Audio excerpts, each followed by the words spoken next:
Hello everyone, welcome to Lasya Lavanya the twin sisters. ఈరోజు నేను చేయబోయే రెసిపీ చికెన్ మండి. ముందుగా ఇక్కడ చూపిస్తున్న మసాలాలన్నిటినీ మిక్సీ జార్లో వేసుకొని మెత్తగా పొడి చేసుకొని పక్కన పెట్టుకోవాలి. ఇప్పుడు మనం కడిగి పక్కన ఉంచుకున్న చికెన్ని తీసుకొని మనం పౌడర్ చేసి పెట్టుకున్న మసాలా పౌడర్ని 2 టేబుల్ స్పూన్, ధనియాల పొడి టేబుల్ స్పూన్, అలానే టేస్ట్కి తగినంత ఉప్పు, పసుపు, కారం, అలానే అల్లం వెల్లుల్లి పేస్ట్ వేసి బాగా కలుపుకొని సైడ్కి పెట్టుకోవాలి.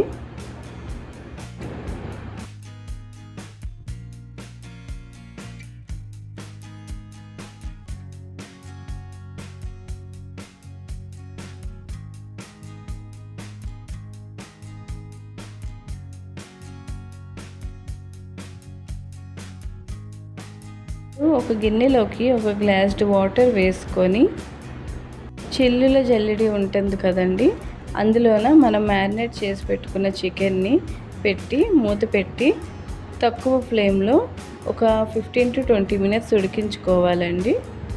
ఇప్పుడు ఉడికిన చికెన్ని దించి చల్లారనివ్వాలి.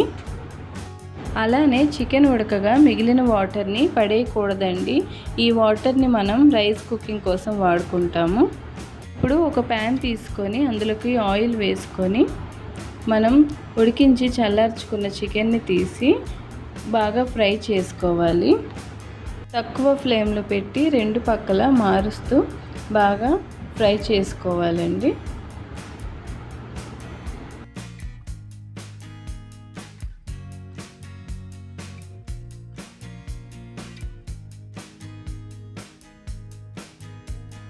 చూసారు కదా, గోల్డెన్ బ్రౌన్ కలర్ వచ్చేసాయి. ఇలా బాగా ఫ్రై అయ్యాక తీసి పక్కన ఉంచుకొని మిగిలిన ముక్కలు కూడా వేసి బాగా ఫ్రై చేసుకుందాం.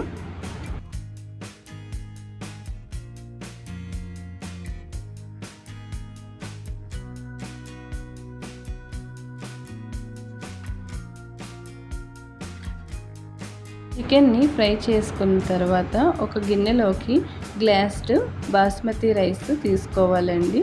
బాగా కడిగి సైడ్కి ఉంచుకోవాలి. ఇప్పుడు చికెన్ ఫ్రై అవ్వగా మిగిలిన అదే ఆయిల్లో పచ్చిమిరపకాయలు, ఉల్లిపాయలు వేసి గోల్డెన్ బ్రౌన్ వచ్చే వరకు ఫ్రై చేయాలి. ఇప్పుడు అందులోనే అల్లం వెల్లుల్లి పేస్ట్ కూడా వేసి బాగా ఫ్రై చేసుకోవాలి. చికెన్ మ్యారినేట్ కోసం వేయగా మిగిలిన మసాలా పౌడర్ని ఇందులో వేసుకోవాలి.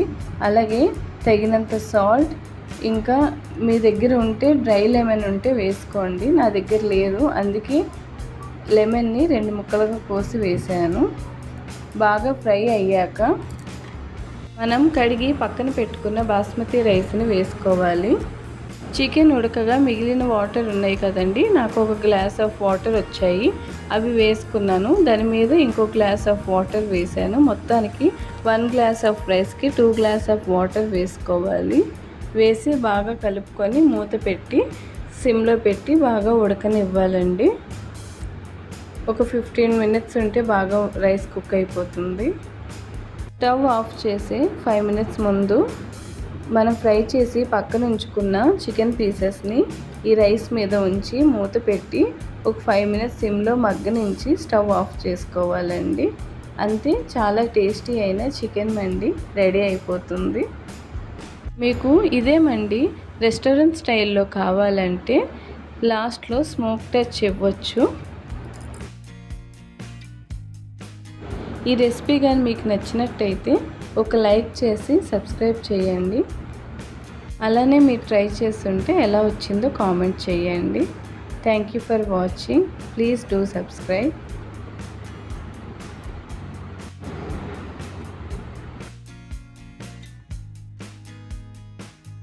ఏ మాటకు ఆ మాటే అండి.